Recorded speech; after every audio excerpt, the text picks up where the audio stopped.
What's up, guys? Welcome back. Amazing RC. Brian here, and got the 69 Charger all finished up for my buddy Jason, RC Recreation. Actually got a hold of me a few weeks ago and said, Brian, I think I have a Hot Wheels car that I would most definitely buy from you if you could come up with the perfect design. And I said, well, I will do my best, and here it is. Basically, starting with the car itself, was a 69 Charger. I've got every Charger under the sun, from modern Chargers to old Chargers, all kinds of Chargers. Did not have a 69 Charger. It's a famous Charger. It's the Dukes of Hazzard Charger. Should be no problem to find. In my collection, zero. So we had to actually order a Charger. I think that cost me $8 by itself. So we didn't get to start with a $1 car. We started with an $8 car. Wasn't even premium. Now, the cool thing about that is that if I take this little lid off this case here, the car looked like this first. And you can see that it's blue. It says Hot Wheels on it and all kinds of other kind of cool stuff. Well, that's not what it looks like now, because the very first thing we did was we ripped all the paint off of it, got it polished up, primed it with white, and then went to town with the airbrush gun. Now, I wanted to kind of stick with the old Dukes of Hazzard theme from way back in the day, and I did get that really cool orange on there. But then, did some black in the back, black hood in the front, boom, good to go. As far as the wheels and tires, did my normal brass axles on there. They're gonna run super duper good. Then we stuck these wicked deep dish rims on there. I can't tell you how much I love this car. And as far as the customizations on the car, that's not where it stops. If I twist and pull, get our little car off here, underneath the car, you'll notice that we've got these little screws here. Now, normally, Hot Wheels cars are riveted. You know, they're just pressed in a little press. And, you know, they never come apart. Well, you can put these back together two common ways. Number one is to glue them back together. Most of my cars are glued back together. I've got some really good glue. No problem. However, this car is signed on the inside, and it's underneath the roof. So if he ever wants to show that off someday, or if I become famous for doing Hot Wheels cars, then they can actually get this car praised years on down the road and know that I'm the one that did it. And that requires tapping a screw. So I actually took where the rivets were, shaved them down nice and flat, drilled them out, tapped some threads in there, and now we've got two screws in. And then the other thing you'll notice under here, besides all this fat rubber, are these two little strips of Velcro. Now, normally I'll just stick those on the car, but I was having some problems with my ATS-V Cadillac. And every time I would twist and pull, sometimes it would kind of pull some of that Velcro off. Well, I didn't want that to happen to my boy Jason. So this time, I actually glued these on with my same super industrial Gorilla Glue. And I highly doubt he's going to have any issues with that. So that's basically our car. Super black, super orange. I love it. I love it. I love it. I hope Jason loves it. It rolls, you know, perfectly. Super awesome, good stuff. Now, he wanted a display case. He had just watched me do, I had this really cool display case for, it was an RLC car.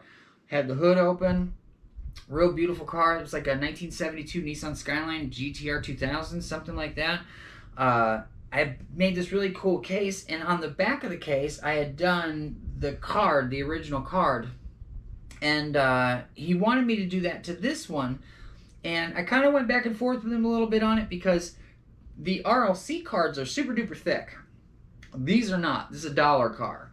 So I was very apprehensive of sticking the card up like I did on the other one and having any of that exposed, because no matter how good you are to the piece or what, you're going to bump into it one day, you're going to fold the card in half, you're going to hate it. So I compromised, and I did my normal backing here, so it's nice and smooth on the inside. It's actually just glued to the back here. And I still got that car in there so you could see what kind of car it was prior to me getting my little paws on it. And I don't think that's ever going to come off. I don't think he's ever going to have a problem with it. And he doesn't have to worry about bumping into it.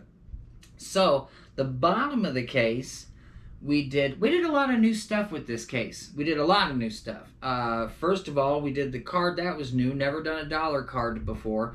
So we got that on there. And then I went ahead and started doing this really cool technique with these labels. Now, I just did a video on this 1 or 2 videos ago, and basically, it was almost like, to be honest with you, Jason's the one that said this. It almost looks like I'm acrylicing, you know, the top of the label. So you actually get this, I did 2 of them for here.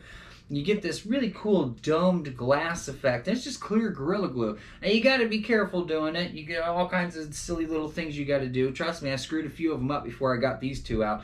I actually screwed this one up a teeny tiny bit. You just kind of will never know. Bubbles are an issue, you know, dust is an issue. But man, the 69 Dodge Charger came off the back of the card. So here's the back of our card. This came out right about here somewhere. So I cut that out. Did the cool little glue technique to it, got it glued down to this. This is never coming off. Then, of course, you see our little bit of Velcro here. The one thing that I ran into with his car is it's all jacked up, man. This thing stands up off the ground super bunches. Most of the cars that I've done these to, like the ATS-V, the Skyline, all that stuff is slammed on the ground. So you just put some Velcro here, you're good to go. That wasn't the case this time. I had to kind of build the Velcro up because I didn't want to really see the Velcro hanging down anywhere. I could have did it in between the axles, and I went against that, and I put it where I normally do, which is hiding within the exhaust and the plastic. So you really can't tell that it's there looking at it from the side. You know, if you set the car down on something flat, it just looks like your normal Hot Wheels car. That's really what I wanted to go for. So that means I had to build up my Velcro here. So basically, I did my normal long Velcro, which covers up the little scuffy marks because there's usually 2 little plastic nipples here that you have your little M2 car that comes stock on it. I had to grind those off, so that covers those. And then I did a nice square and then a double square. So this square actually would come off. I mean, it's on there good now. It's probably never going to come off, but it built it up just enough to touch these 2 pieces of Velcro. And to put this back on, you're basically just going to line that car up, give it a 1, 2, 3, 4, some, you know, back and forth, and it's not coming off. You have to twist, and it'll release the car. So boom, you put it back on here, nice and straight, boom, you're good to go.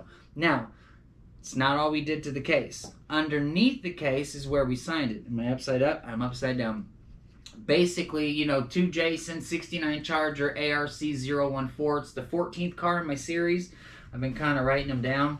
This is the 14th one that I've done. I've done like wicked custom work too, you know, and sold out. This is the latest one. I just got a new one that I'm doing. I'm doing a new Dodge Charger. I've got a green Hellcat here. I'm going to put this in a cool mount. Wants different wheels on it. This is a premium car. It's the first premium car I've ripped apart to put new premium wheels on it. But this is really cool. So you got kind of like new school and old school right here. That's coming up here real soon. I'll probably do a video on that so that the new owner will have that to look at. So there's our bottom of our case, all super duper sexy. Here's our top of our case. Like I said, you know, we already talked about that, you know, piece of original card on the back. And then I did the cool little dome effect. Jason hit me up via email. I was like, dude, can you monogram it for me?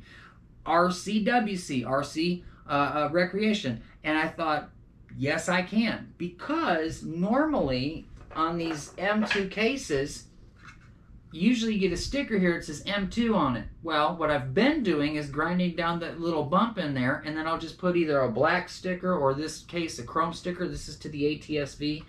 And that's how I'll cover it up. And I've been wanting to do something different. And this time I was able to do something different because he wanted that monogram. I thought, where am I going to put it? Perfect. I'll glue it to the top and cover that little spot. So this is actually glued to the top of, guys, comment section is yours. Jason, I hope you love it. This is going to be in the mail this week. Today is Wednesday, so Friday at the latest, probably tomorrow, because now I got to get it all packed up perfectly. It's going to Canada. I'm in North Carolina, so it's going to be quite a bit of distance. But, guys, like I said, comment section is yours. 69 Charger, top to bottom custom. Let me know what you guys think. Jason, hit up my comment section. Let me know what you think. Until next time, guys, Brian, Amazing RC. We will get you guys another cool video very, very soon.